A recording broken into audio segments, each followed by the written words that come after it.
Institute online. Here we are again. It's good to see you here.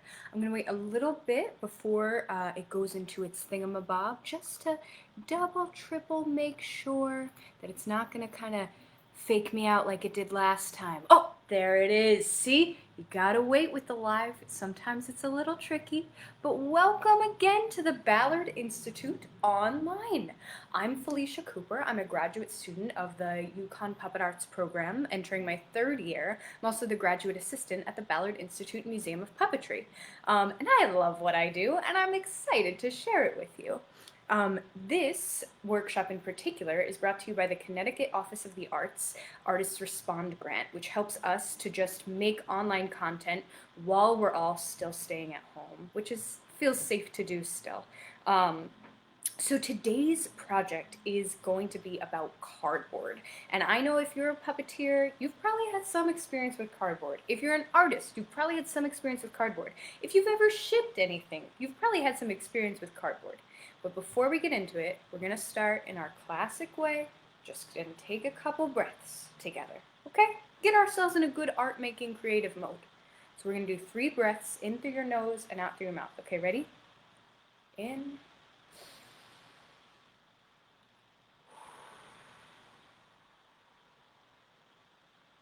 Number 2.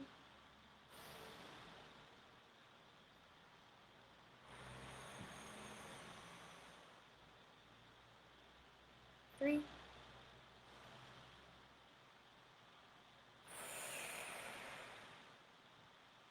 If you want, you can get a little wiggle on. I always like to wiggle when I'm making art. Maybe stretch a little bit. Yeah. Right. Puppeteer wrist ones, very important. So we're going to work with cardboard today at the Ballard Institute. And I was looking up, I was doing a little bit of searching, a little research, and what I found is that 90% of what is shipped in the United States is shipped in corrugated cardboard boxes. Also, I found out that cardboard was invented in 1890. It's over 100 years old. Amazing. It's been around since the last pandemic. So, pretty exciting stuff. I'm glad that we're going to get into some cardboard stuff. So, while we're having our cardboard party, I think it's important to just kind of notice what cardboard really is, right? It's recycled paper, which is great. Recycling cardboard makes it so that I think it's like only it takes 75% more energy to make new cardboard than it does to recycle cardboard, so that's cool. But what I notice about cardboard is it kind of has these lines, these stripes. Cardboard has kind of a grain, right? It wants to fold this way. It's a lot harder to fold it this way. But that might be something that you want if that's the effect that you're going for. What I also notice about cardboard is that it's usually in 3 layers. Oh, it's a little bit hard for you to see, but let me peel it away so you can really check it out. So it's got a layer of paper, a layer of corrugate, this kind of bumpy stuff is called corrugate, and then another layer of paper. And sometimes you can get double corrugate, and that stuff is going to be really sturdy. That's going to be the stuff that you want to use for your structure, right?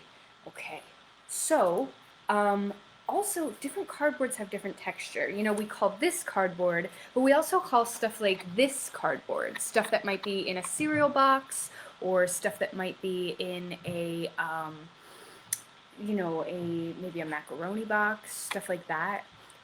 But all of it is useful, all of it is good. This stuff is a little bit more flexible. And so I kind of just wanted to talk about ways of shaping cardboard. We're going to make a puppet at the end, but we're going to spend a lot of time just thinking about the material properties of cardboard and how you might use it to make stuff. So, like I said, cardboard has a little bit of a grain, so it likes to bend a certain way. And so, you can roll it really tight. And if you roll it really tight, then that's really strong up and down if you're working with the grain that way. It's also, if you roll it more loosely, then it can also help support. It's really strong on the side that it's grained, right? On that up and down vertical line that we're seeing here. What else? And again, if you are a puppeteer and you're watching this and you have any cardboard secrets to share, please put them in the comments. I would love if we could just have a big, real cardboard party between so many different collaborators. So Okay. Now, if you really kind of work with the cardboard, you can get something that you might even be able to like sculpt with, which is kind of cool. I like to really work it so that, you know, if I want, I can kind of make like, you know, a little bit of a face, right? You can kind of see a face there, maybe. Um, And if you want, you could then be inspired by the shapes that just come up, right? Abstractly or randomly. You can, like I said, peel it. You can really use that corrugated texture. It has a really nice visual effect. And there are a ton of artists out there who are using cardboard in a million, zillion really creative ways.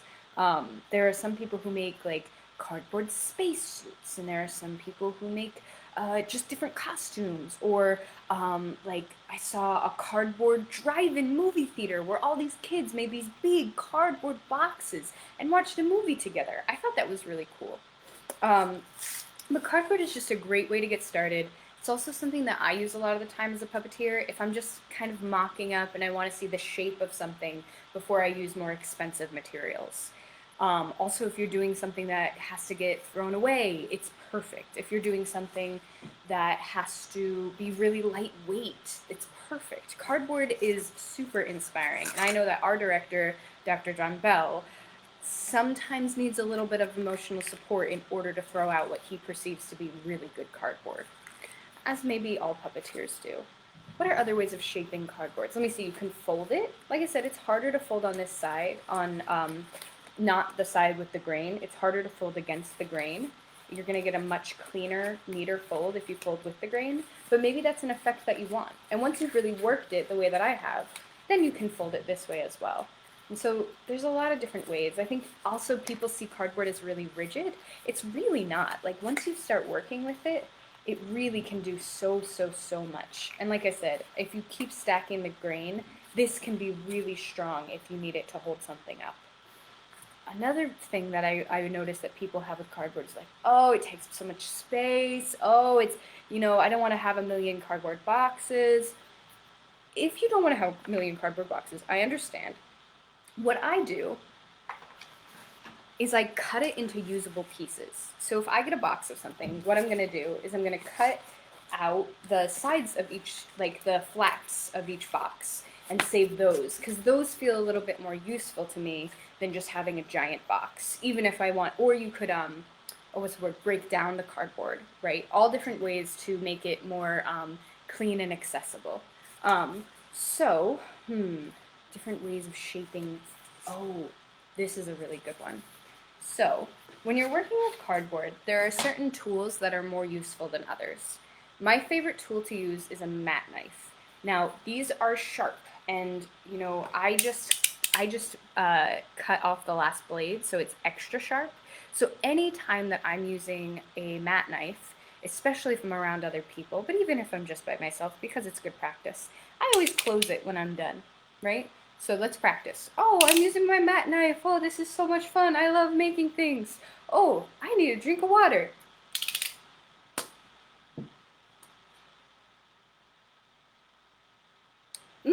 Hydration. Fantastic. Oh, there's my mat knife. And I opened it again. Super easy, right? Just makes it so that everyone stays safe as possible. Because, you know what? Puppets don't look great with a ton of blood. Well, maybe some do. Let's not go there today. Okay, so another great tool to use might be scissors, right? You might use safety scissors. Industrial scissors are amazing. If you can get the ones that cut chicken bones, those are really, really great. A little bit harder to come by. Let me see. Just got a note that, is it freezing where you are? No response. I'll take that as it's going well, and I'm not going to risk switching my internet out. So you can use these scissors. You can use the kind that cut chicken bones. Those are really great. You can use, oh, sorry that it's freezing. I'm sorry. Let me see if I can fix it. Um, okay, Maybe that's going to be better.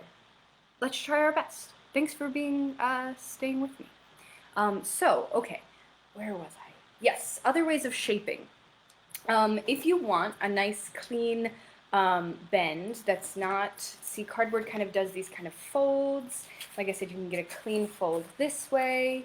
You can get a little messier fold this way. But if you want a really clean fold or a clean bend, what you can do is you can score it. And score it just means cutting it kind of halfway. And you can do that along the grain or off the grain. Either way is fine. But see, now it's still attached, but I just have a nice bend in there. I'm going to complete that cut so I can show you that the score works on against the grain as well, although it's not as strong because it's not reinforced. Oh, goodbye. Right? So this also can work, but it's going to be a lot easier to tear than the other ones that I had showed you, which, let me just reiterate, right? This is going to be a lot harder to tear. So these are just ways of using cardboard in a creative, strong manner. Now I want to talk about ways of using cardboard that are methods of attachment. And that just means affixing one piece of cardboard to whatever it is you're affixing it to, right? Could be cardboard, more cardboard, whatever. One thing that you can use, of course, is our trusty hot glue. Today is all about the basics, right? The VIPs of puppetry: cardboard, mat knife, hot glue, all the things that we all know and love, that we dream of in our sleep. If you're using hot glue, use something under it to catch your drips, and then you get these great sculptures. Very abstract. But I like to use hot glue, rather. Pretty simple, you know. When you're using hot glue, it's smart to put it on the thing that you're attaching to. That way you can move this and adjust it and and it's not something hot and dangerous. Okay? And another thing that I wanted to share with you all, another kind of puppetry tip, is that if you need to walk away from something and you want the hot glue to really stay, you can use your trusty clothespin as a clamp for cardboard. Maybe you have some trusty clothespins left over from the wonderful Elise's clothespin puppet workshop. I know we have some people who come to all of the workshops. So okay, what else? What else? We've got hot glue. Can also use tape. I think I went over in another workshop how to roll tape so that you can use kind of impromptu double-sided sticky tape. But if you're using tape, I think a common mistake is you want to make a choice about whether you want your tape, oh, let's angle this down, whether you want your tape to kind of be up and down, and up and down, and up and down, or if you want to do a long one all the way across. And I find that up and down is a little bit stronger, also because masking tape isn't that strong, it's really more temporary. That way if one comes undone, you don't have to redo the entire seam. Because puppets break, that's what they do. So let's talk a little bit about other ways of attachment. So, you don't always have to use hot glue. Another thing that you can do that I think is pretty fun and exciting is something I've demonstrated here.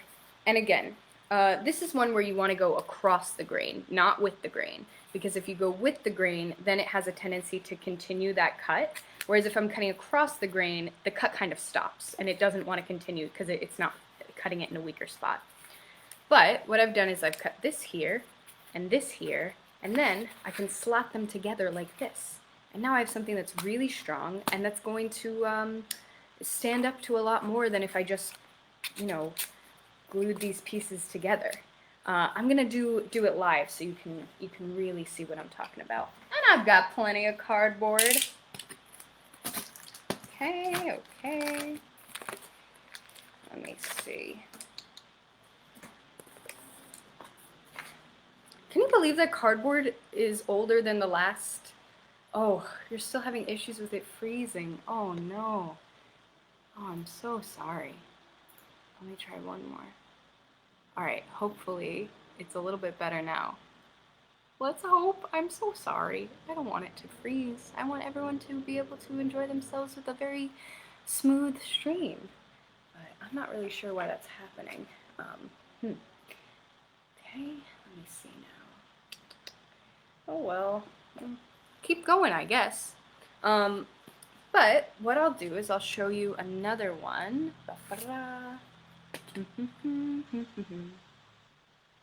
Okay. Oh man, I'm so sorry to hear that. I apologize for the freezing and the spotty internet.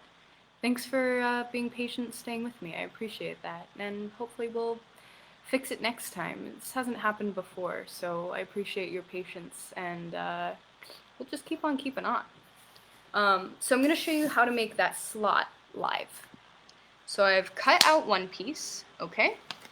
Now I'm going to cut out another piece, and I'm cutting with the grain because I want it to, because like I said, I want to be able to have it nice and strong this way. That way the cut will only go as far as I want it to, and it won't continue along the corrugated line that it's already made. So okay, I'm going to make a cut here about halfway. Yeah, I think that's nice. This one, I'm going to go a little bit farther because I think I want to experiment a little bit.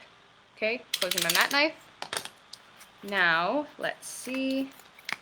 I might need to bend them a little bit. And okay, they fit together pretty well. I like that I have a little more space on top where there's no cardboard. But I think I'm going to try another way of attaching because I want to try a tab. So another way of doing this is to mark out how wide your one piece of cardboard is. Okay, let me show you. A little bit here. Actually, it's a little close to the edge. Why don't I get a new piece of cardboard? Okay, so here and here. Okay, that's not too bad. And what I can do is just build a slot.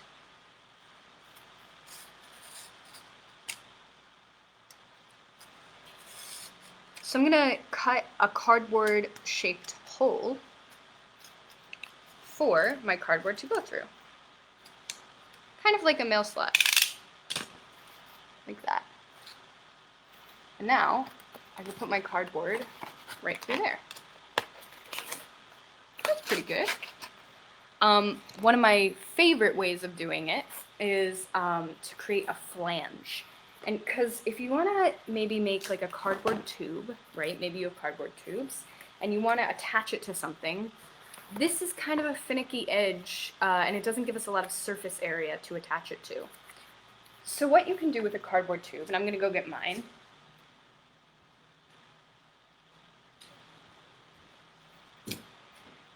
is you can cut kind of slices along here. Okay, let's see if my connectivity is any better. Okay, we'll see. Well, thanks for updating me. Much appreciated. I promise I'll look into this for next time. So sorry. But what I'm going to do in order to create flanges is to cut down the side of the tube like this. And do that maybe every, like, proportionally, there should be maybe like 8 to 10.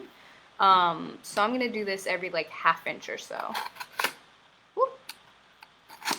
No, it's not straight.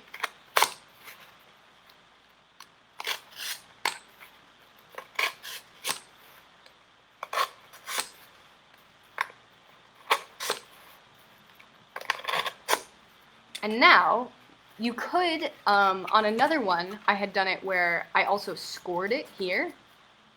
That's going to make it a little bit weaker, but it still works, right? We still have all this surface area to glue to. But with this one, you can just kind of bend it out. And now you have all these places to glue to that gives us so much more surface area than just the edge of it. And I'll show you how by gluing it now.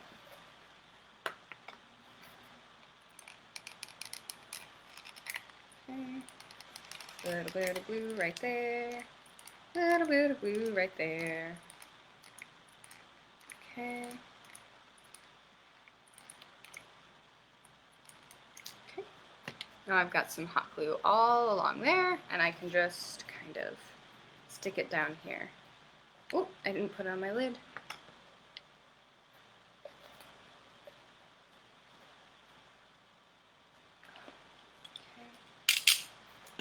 So that's pretty nice. That's, I think, a good solid one. Okay. Yeah, so many apologies. Thanks for sticking with us. Thanks for being here. But I think this is pretty nice, right? And now I know this is gonna stay on, which is great. And I've got my slot here. So we went over a couple methods of attachment, right? We did, we did slots, flange, another kind of slot, and now I'm going to show you a tab. And a tab is kind of just like a phalange, but on one surface, on more of a flat surface instead of a round surface. So what I've done with my tab is I'm going to use my scoring method from before, and I'm going to make something like a tab. So again, it's just that idea of having more surface area, right? Gluing this to something is going to be a lot stronger than gluing this to something because I have more area to attach it to.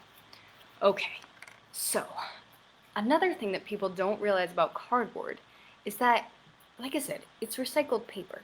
So you can use it to make paper mache really easily by just soaking it in a bowl of water, which is what I've done here. And then, if you do it for a while, you have this nice, strong craft paper. And then you don't have to pay for craft paper or butcher's paper. You just have it ready to go. You can do interesting things, again, with the corrugate, but that's not as useful for the paper mache. And you can save that up because in another workshop in a couple weeks, we're going to do paper mache specifically. And I'm going to use some soaked cardboard. You can even do it with rainwater. And that's really nice. You know, if you really want to recycle your heart out, use rainwater, use cardboard, just go to town. That's one of my favorite ways to use cardboard. Just because it's such a nice, strong paper. It has lots of fibers for the glue to stick to. What else did I want to show you? Yes, now we're finally going to make our puppety puppet, okay? I know we've been talking a lot about material techniques, it's a little technical. Now we're gonna make a puppet. So if you have a little box, maybe it's a cereal box, maybe it's a macaroni box. Where's the one that I had before? This kind of box. This was unscented emergency candles. Les bougies d'urgence non parfumées is a way to use this kind of like chipboard, right? It's really good for a lot of different things. It's more flexible and less sturdy than cardboard, so you can use it for more like decorative stuff. But it also, yeah, it's another nice thing. It's easy